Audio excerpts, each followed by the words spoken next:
The Hamas attack on October 7 sent shockwaves around the globe. We begin tonight with the Middle East in flames. Israel has formally declared war after that unprecedented multi-pronged terror attack from Hamas. The new fears the surprise attack could spark an even wider Middle East war. Today, the Pentagon ordered U.S. warships and forces in the region to move closer to Israel, including But the ongoing conflict between Israel and Hamas is certainly not the only one taking place right now. Russia's war in Ukraine will soon enter its third year of fighting. Recent world events and the question of who will be the next US president have some allies wondering about how much military aid to keep providing Ukraine with. The White House has warned Congress that the United States is running out of money for Ukraine. Officials say this will affect Kyiv's ability to defend itself from Russia. Tonight, Republican senators blocked a White House request for more than $100 billion in emergency aid, primarily for Ukraine and Israel. Republicans in Congress are willing to give Putin the greatest gift he could hope for and abandon our global leadership, not just Ukraine, but beyond that. I'm joined by Bloomberg's Kyiv bureau chief, Krasnolutska, and Alberto Nardelli, who's correspondent-at-large for Europe, to discuss this more. I heard from some lower officials that maybe, there will be no aid for Ukraine at all if Trump takes the seat. And then what? The bottom line is very simple. You cannot fight a war if you don't have artillery. And currently Ukraine is receiving less artillery than Russia is able to produce.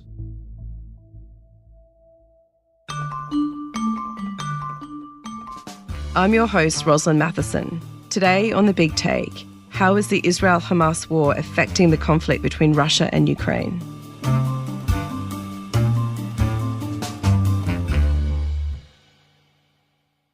Your reporting begins by describing the day that the Ukrainian President Volodymyr Zelenskiy arrived at the NATO headquarters on October the 11th. I was, in fact, in Brussels during his visit, and indeed when he made his first visit to Brussels since the war in early 2023. And the contrast was quite striking to me. But Dasha, can you start by talking a bit about Zelenskyy's goal going into that NATO meeting? At that time, it was clear that Ukraine's counteroffensive was about to wrap up, as the weather was supposed to deteriorate. So surely he came there to update our partners about the battlefield. But probably one of his main goals was to ensure that partners will continue to support Ukraine with air defense. One of the key challenges that Ukraine is facing now, whether Ukraine will be able to survive what is expected to be Russian missile attacks or drone attacks at energy infrastructure. Exactly what happened last winter. Since last winter, Ukraine got some additional air defense from partners, but of course it's never enough. Russia pulled out of the grain deal and Ukraine established its own corridor to export grains. And since then, Russia constantly attacked Ukrainian port infrastructure. So Ukraine was asking partners to provide some additional defense for that particular region.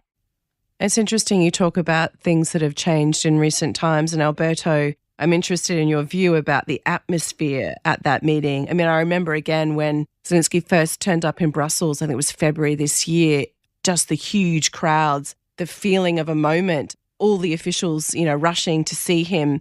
It contrasted a bit with what we saw at this NATO meeting. Can you talk a bit about that? First of all, the main difference is that the first meeting was ahead of the counteroffensive. There were very high expectations that through the counteroffensive, Ukraine would take back significant chunks of territory that Russia has illegally occupied. There were lots of promises and pledges. The big difference with the second meeting is, first of all, it was shortly after an attack on Israel. We have breaking news out of Israel this morning where Hamas has launched a surprise attack within Israel's borders overnight. Which distracted lots of attention away from Ukraine, even if it doesn't make much of a substantive difference on the ground to Ukraine. Still, the countries involved and following events and their concerns are taken up by another war. And the second main difference is that lots of those promises that were made earlier in the year are not being met by many allies. Is one of the reasons why the counteroffensive has not lived up to expectations, and the mood going into next year is not great. There's been a sort of rising sense of frustration in a way with NATO and some European states that was already building before the Israel-Hamas war kicked off. There was, and there probably is still, definitely some frustration on the Ukrainian side. So Ukraine wanted a much stronger invitation to join the military alliance. Some countries, most notably the United States and Germany, did not want to provide that strong invitation. President Zelenskyy has accused NATO of weakness and uncertainty over the reluctance of some members to set a timetable for Ukraine to join the military alliance. NATO leaders... There is probably frustration that some of the promises around weapons and specifically artillery are not being met. And the bottom line is very simple. You cannot fight a war if you don't have artillery. And currently Ukraine is receiving less artillery than Russia is able to produce. And speaking of artillery, Dasha, could you just describe a bit what actually happened in the outcome of the meeting and your observations about President Zelenskyy's reactions to the meeting? Ukraine realized that it won't get as many artillery shells as it expected. It adds lots of frustration on the battlefield as well. Artillery remains one of the key weapons in this war because basically both sides are in trenches and they use artillery a lot to attack each other. And of course, this war that broke out in the Middle East didn't help at all. We know that Pentagon sent some shells to Israel, which means less for Ukraine.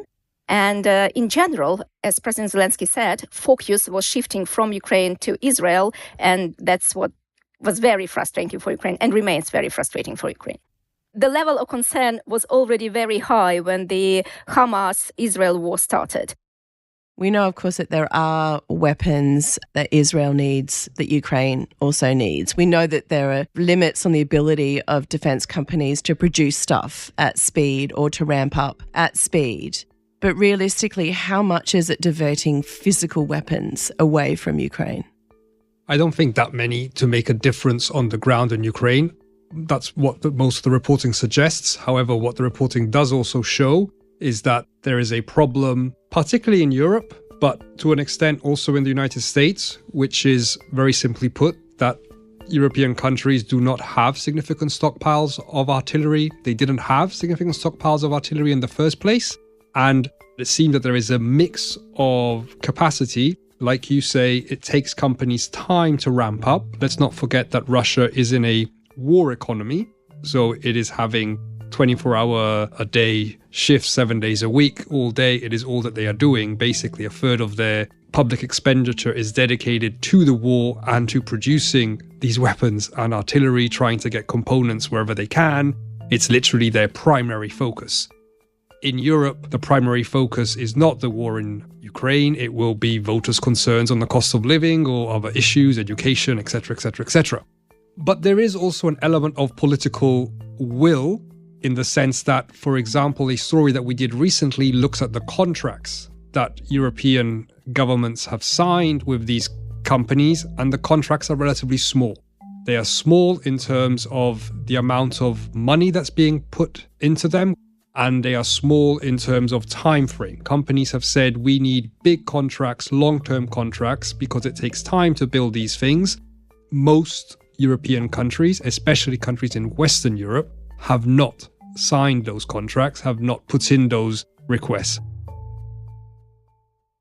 And why is that the case? Is it political will in the western part of Europe in particular? Is there a concern amongst some of these European nations that they've depleted their own coffers so much that the first thing they need to do is actually shore up their own stockpiles at home? I think there is an argument to make that those coffers were very slim to begin with. What the war has shown is that Europe is completely unprepared for a war like the one that is being fought in Ukraine, so a war that we had not seen on European soil for decades. Most of the stocks that have been sent to Ukraine have actually come from Eastern European countries, relatively speaking, and from old Soviet-type stocks, because those countries had larger stocks because they are closer to Russia and more scared of Russia.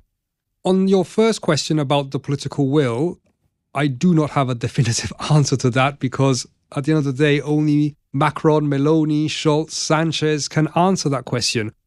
One theory that I've heard is that most of these countries are more interested in investing money in next generation fighter jets, in the weapons that they might need for the battles that they might one day fight. So they're trying to find the balance between investing just enough to send to Ukraine, but not enough to fully meet those requirements, because probably they still believe that they will never need to use them. It's interesting, though, Alberto, because the last two wars that we've seen of late have very much involved what you think of as old school traditional equipment, including, again, artillery and ammunition. And to that point, Dasha, Ukraine itself is trying very hard to ramp up its own industry, very aware that it's so reliant on the US and European nations. Can you talk a little bit about those efforts to build the domestic armaments industry in Ukraine? How is that going and what challenges are they facing? Ukraine was a huge producer of weapons during the Soviet period, and it remained actually one of the world's top weapons exporter after the USSR collapsed.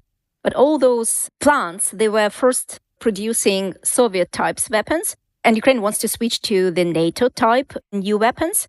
Technologies were lost. We don't have that many engineers now. So Ukraine realized after this full-scale invasion that it cannot allow itself to rely that much on the partners, and is now seeking to increase its own production, while the government is very reluctant to give us any details or what they have achieved. Recently, President Zelenskyy had a meeting and where he said that he's quite pleased with the pace, how much Ukraine managed to produce this year. President Zelenskyy assured that actually Ukraine can find money to build its own plants and to produce those weapons. Drones appeared as one of the key elements of this war. And again, if last year Ukraine managed to produce and to get quite many so-called FPV drones, relatively cheap drone that carries some explosive devices, Russia looked at that, and Russia is very good at putting production at a huge level pretty quickly. And now Russia produces lots of those FPV drones, and Ukraine cannot cope with that, unfortunately. After the break, how the 2024 US presidential election could shape the future of the war in Ukraine.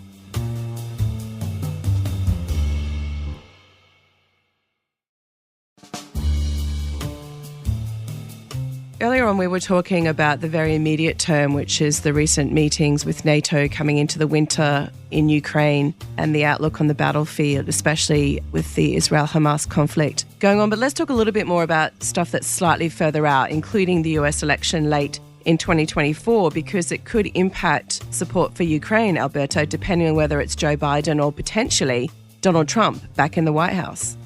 I think if we look at lots of the issues that we've talked about so far, producing artillery and providing more weapons, longer-term commitments, many of these will not come to fruition next year.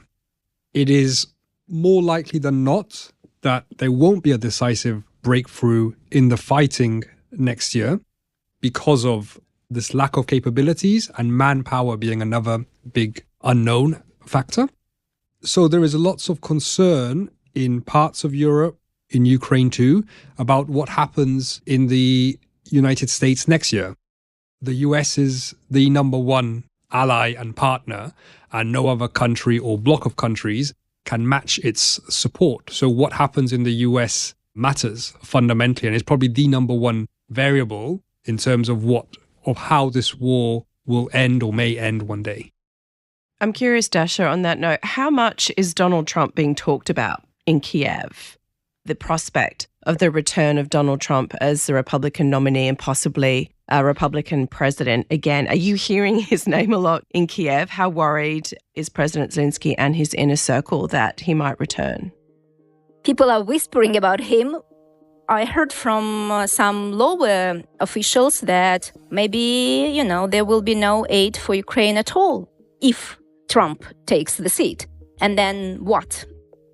And you've talked about how Ukraine is pressing the US under the current administration, at least with Congress, to try and get more of this aid committed ASAP. It's very unclear how Ukraine will be able to finance its budget next year. Ukraine finances the war using its own money from taxes, but the rest, like salaries, pensions, hospitals, education, everything comes from the money of the partners. And again, the US is the key provider of that aid, together with the European Union. And for the time being, there is no clarity whether the US will give Ukraine what Ukraine expects to get. And second question is, of course, about weapons and military. At the moment, actually, as you know, there is this stalemate on the battlefield, and Russia steps up pressure in several parts of Ukraine, particularly in the eastern Donetsk region. And people, of course, think that Russia will try to advance further. And the question is what Ukraine will have in its possession to be able to fight back. Alberto, can you talk a little bit about just what is holding things up?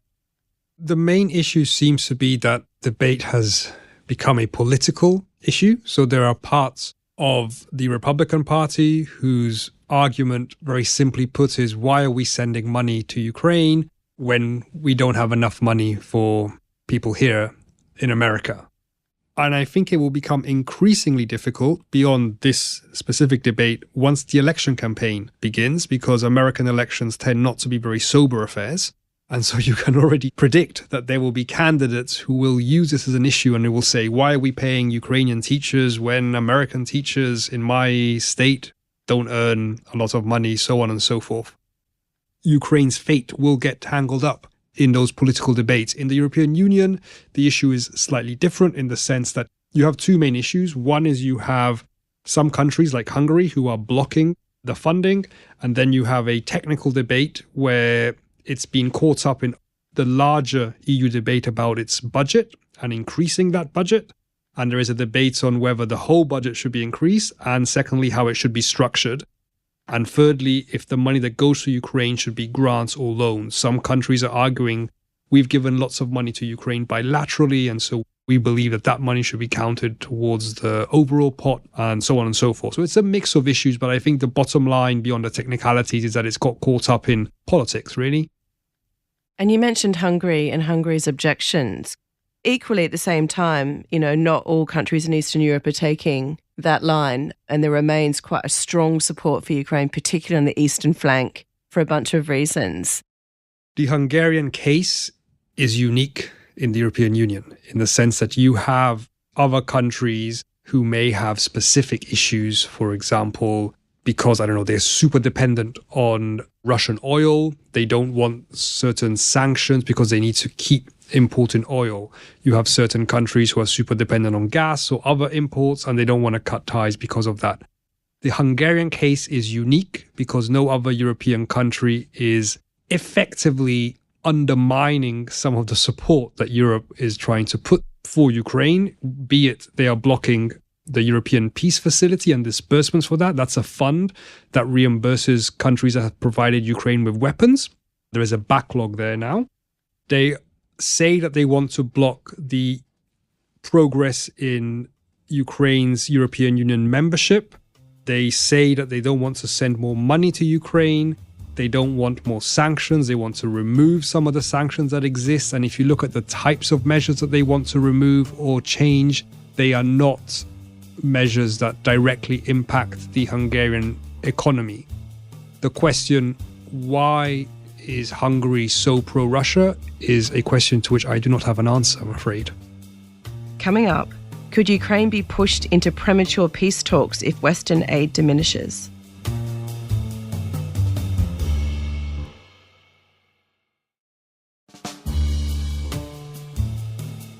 We've been talking in this conversation about the challenges for Ukraine as this war goes on. And, what we're seeing is the challenges in keeping support from Europe, the US, and elsewhere. Dasha, can you talk a bit about what that might mean in terms of prodding Ukraine or Ukraine feeling it has no choice but to go to the negotiating table? Ukrainians so far have demonstrated a strong will to fight till the very end. Until the very end, it means that Ukraine restores its borders of 1991. And in that way, Ukrainians believe basically this is the only way how it can ensure that Russia won't attack again. Because we had a kind of a frozen conflict since 2014 in Ukraine's two easternmost regions. This experience with the frozen conflict that turned into a massive full-scale invasion tells Ukrainians that frozen conflict is not the way out. However, especially after Ukrainians discovered what Russians did near Kyiv in places like Bucha or Irpin or Borodyanka that became known throughout the world. Horrific scenes in Bucha today, with the town's mayor saying they've discovered at least 2 mass graves as Russian troops left areas around the capital, Kyiv. And we should warn Obviously, Ukrainians were very angry, very upset with Russians, and kind of had this determination to fight with them. However, as the time passes, apart from all the challenges that come from smaller than expected aid from Western partners, smaller than expected supply of weapons, etc., there is a fatigue here as well. Every day we have lots of funerals. If you visit a random cemetery in a random small town or village, you will see too many new graves, unfortunately. There are people who are fighting already for almost 2 years, and their families, they want them to be back home. The problem is that mobilization at the moment is not going well. Those people who wanted to join the army, they basically joined it in 2022. When Russia just started invasion, there were huge lines to military centers as people wanted to sign up for the army. Now it's a completely different situation. We are now facing the second winter of the invasion. People do expect another massive attacks at Ukraine's energy infrastructure. Still, majority of people say that they are not ready for any territorial concessions to Russia in exchange for peace. It depends on where you live, right? If you live in Western Ukraine, it's easier for you. If you live in the south of Ukraine, of course, it's harder for you. So those people who live in the east or in the south, they are more willing to compromise with Russia. And does that open the door potentially for President Zelenskyy to edge towards that if there is that slight shift in public mood, that fatigue that you talk about coming up to the second year mark of this conflict, and people saying, well, okay, especially in the east and the south where it's been grinding, that war, you know what, we're tired of it. And if we can just negotiate something that makes it stop, does that open the door for him to potentially get towards negotiations? For that, it needs to be more people willing to compromise. So far, we haven't reached that critical level. One of his key goals is to ensure that Russia won't attack again. That is possible, they believe, either through the NATO membership or through some security guarantees that Ukraine is now negotiating with its partners. It's interesting on security guarantees, of course, because so far what we've seen is the US and Europe say very clearly they're not going to commit to putting manpower on the ground in this conflict. And speaking of that, Alberto, are you seeing shifts again in the tone from the US and some European leaders which are edging towards the idea that Ukraine will need to agree to negotiate before too long? There is definitely a darkening of the mood in the sense that the situation on the ground has not changed. There is the realization that it is unlikely to change decisively next year. There's a big concern about the potential of Trump returning. So that's the first question to ask. Would it be better to talk now or to risk it when Trump is in office? Fundamentally, to have peace talks, you would need Ukraine and Russia to want to talk and both sides to come to the conclusion that time is not on their side. Until that happens, it is very unlikely that there will be talks. From Russia's perspective, I am guessing that Putin believes that at the very least he should wait and see what happens in the US election. And from Ukraine's perspective, it has made clear that it does not want to lose more territory and wants first security guarantees that this can never happen again. Alberto, you mentioned Vladimir Putin and perhaps the feeling that he can wait to see how the US election cycle turns. But also he's got his own election coming up possibly early next year, and the prospect very much of another term for Vladimir Putin in Russia, which must give him the sense perhaps that time is on his side in this one. Yes, I think if you look now, I think it's not a big scoop to say that Putin is going to win the next election. If you look at the situation now, his view, and it is probably backed by facts, is that time, at least until the US election, is on his side because he has more artillery. Russia has been able to produce more artillery than Europe and the US combined. The second element in terms of time, which he will see is in his favor, is that Russia has way more people. Russia, broadly speaking, has been able to replace the number of losses it has had on the battlefield. And then Putin sees what's happening in America and he's saying, I'm going to wait and see how this plays out. Dasha, we've talked a lot about where we are now. We've talked quite a bit about where we might be in a year from now. But in the next couple of months, what should people look for when it comes to the conflict itself? Ukraine promised to continue its advances as much as possible during winter time. Ukraine is expecting to get those F-16 airplanes as soon as early 2024. F-16 is another milestone for Ukraine. However, again, that's what Ukrainians are very much concerned now. What will happen with the energy infrastructure? According to Ukraine's intelligence, plus I guess we have the same from the Western intelligence, Russia still manages to produce around 100 missiles a month. And Russia has not attacked Ukraine with many missiles for a long time. So it means that it should have quite a decent number in stockpiles as of now. Ukrainians are very much concerned that as soon as the temperature will plunge around to -10 or something like that, when it would be really cold, then Russia would launch those 200 missiles at once. But it will allow Russia to overwhelm Ukraine's air defense system, which is, for example, in Kyiv, thanks to our Western partners, is pretty solid. I do think also it's worth mentioning that there are lots of unknown variables that could also change dynamics. Because, for example, we've said several times, lots of the challenges are about political will.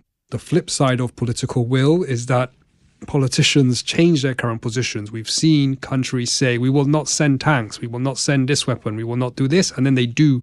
And Russia itself, there are unknowns. We saw when Prigozhin did his rampage towards Moscow, ultimately unsuccessful, but not many people had predicted that. And the bottom line is when you are spending so much economic resource fundamentally on one thing, which is war, you cannot do that forever.